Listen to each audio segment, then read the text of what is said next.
Investments in securities market are subject to market risks. Read all the related documents carefully before investing. Registration granted by SEBI, membership of BSE and certification from NISM. In no way guarantee performance of the intermediary or provide any assurance of returns to investors. 9 out of 10 individual traders in the equity futures and option segment incur net losses. On average, they suffer net losses close to 50,000 rupees while losing an additional 28% as transaction costs. Hey, welcome again everyone. This is your Pradeep Haldaryar, founder and CEO of PhD Capital.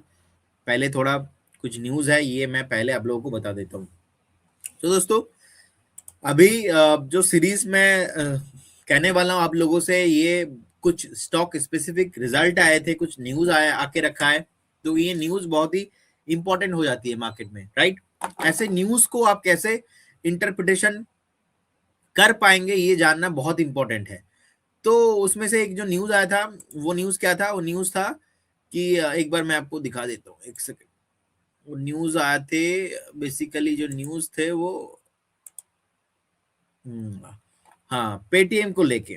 आप लोगों को पता है कि Paytm का result आया था, और पेटीएम का रिजल्ट पे हम लोगों ने बहुत बढ़िया एक जो है देखा है, 79% यार्ड टू यार्ड बेसिस पे जंप, ठीक है। नेट प्रॉफिट क्रॉस करके 220 करोड़ के आसपास हुआ है।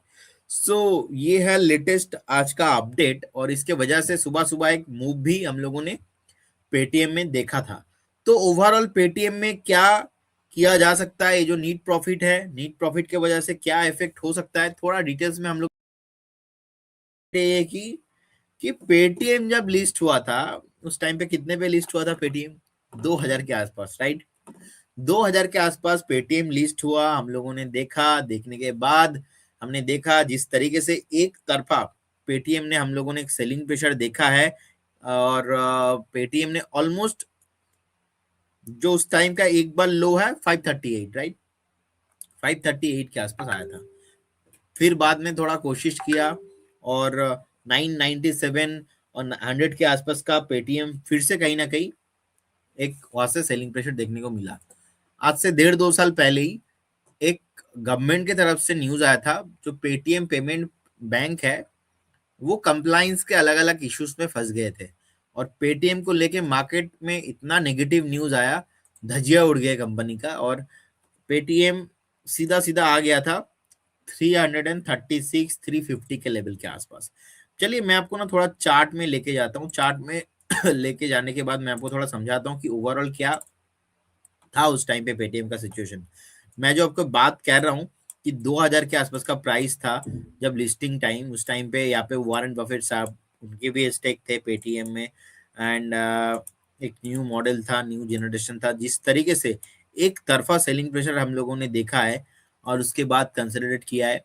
बाद में पेटीएम ने अपने अलग अलग लाइसेंसेस लिया। पेटीएम ने, हम लोगों ने देखा है कि पेटीएम ने पेटीएम जो लोन का बिजनेस है, आप लैंड जो लेंडर्स में एनबीएफसी में बहुत सारे लोगों को बिजनेस, बहुत सारे लोगों को लोन देते हैं, ऐसे बिजनेस में आया। हमने देखा कि फाइनेंशियल एडवाइजरी में पेटीएम रिसेंटली आया।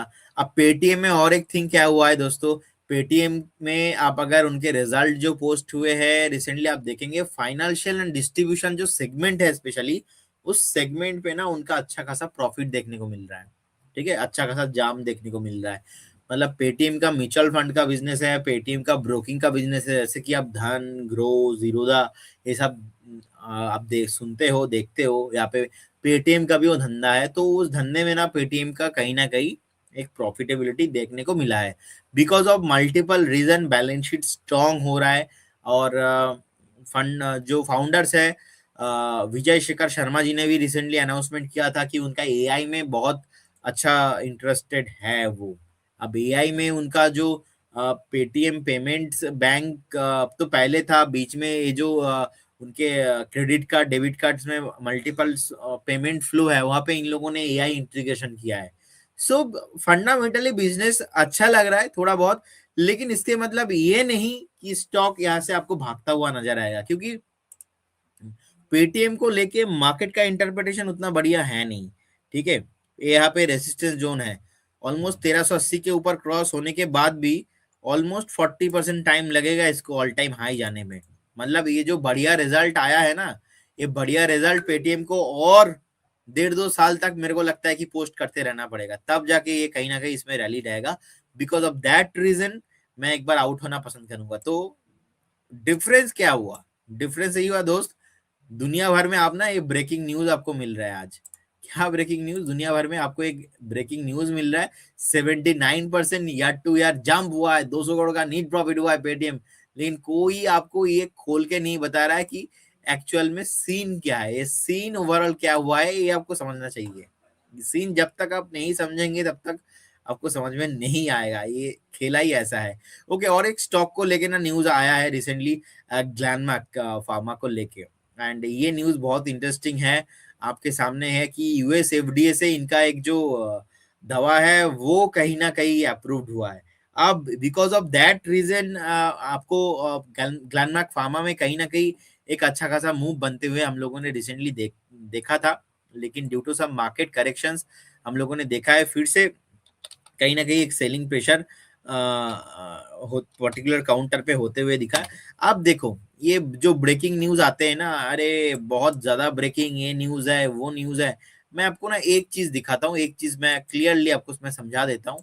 जब भी ऐसा कोई न्यूज आए, you have to understand that कोई भी दवा, कोई भी एक मेडिसिन, यूएस एफडीए इनके रेगुलेटर्स है, तो वहां से अगर कुछ भी अप्रूव्ड हो रहा है एक कंपनी के लिए अच्छा है, ये फ्यूचर में सेल्स रेवेन्यू में बूस्ट करेगा।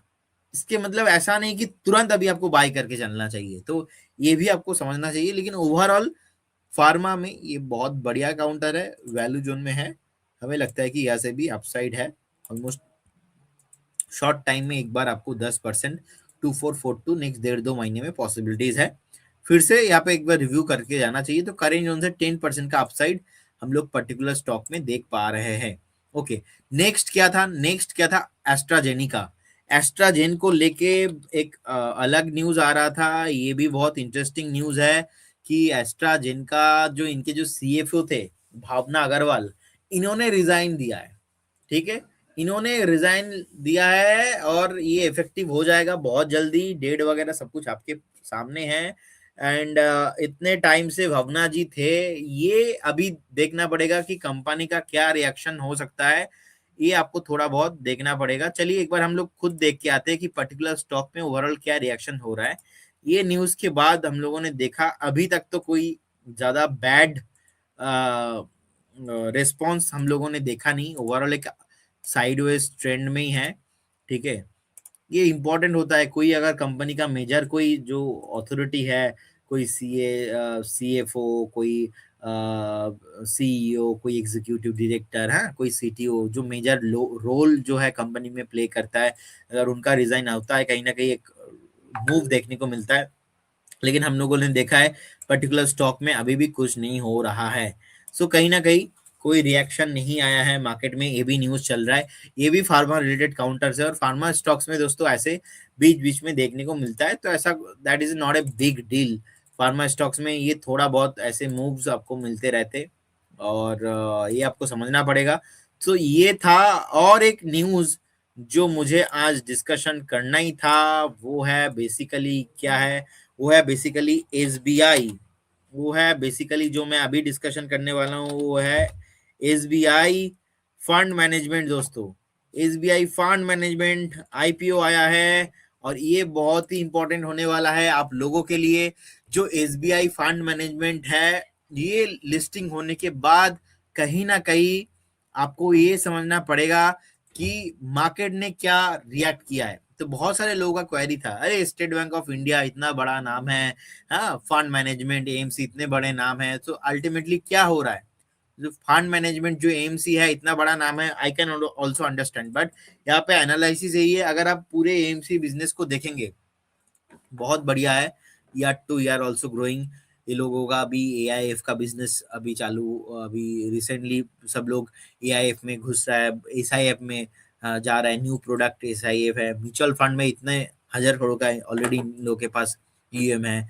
द प्रॉब्लम इज ऑलरेडी अगर हम चार्ट में देखेंगे लिस्टिंग हो गया है आज सुबह। अब लिस्टिंग होने के बाद एक चीज हमें समझना पड़ेगा कि जिस तरीके का सिचुएशन है यहाँ पे, ठीक है, जिस तरीके का सिचुएशन है यहाँ पे, तो ये है लिस्टिंग डे का हाल। लिस्टिंग डे में 7-8% के आसपास एक मूव सुबह सुबह हम लोगों ने देखा है। अगर मैं यहाँ पे 5 मिनट का चार्ट आपको दिखाऊं, 5 मिनट का चार्ट पे ज्यादा कुछ क्लैरिटी नहीं आ रहा है। तो बहुत सारे लोगों का ना एक क्वेरी था कि सर हम लोग क्या करें, बेच दे। देखिए मेरे अकॉर्डिंग तो बेच देना चाहिए, मेरे अकॉर्डिंग रखना नहीं चाहिए।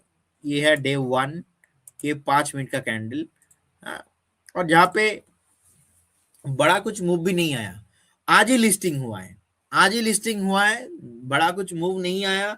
तो आपको ये समझना पड़ेगा, इतना बड़े एक फंड मैनेजमेंट हाउस है, लिस्टिंग के दिन मार्केट के वजह से भी हो सकता है फ्लैट लिस्टिंग ही हुआ है, मैं फ्लैट ही बोलूंगा।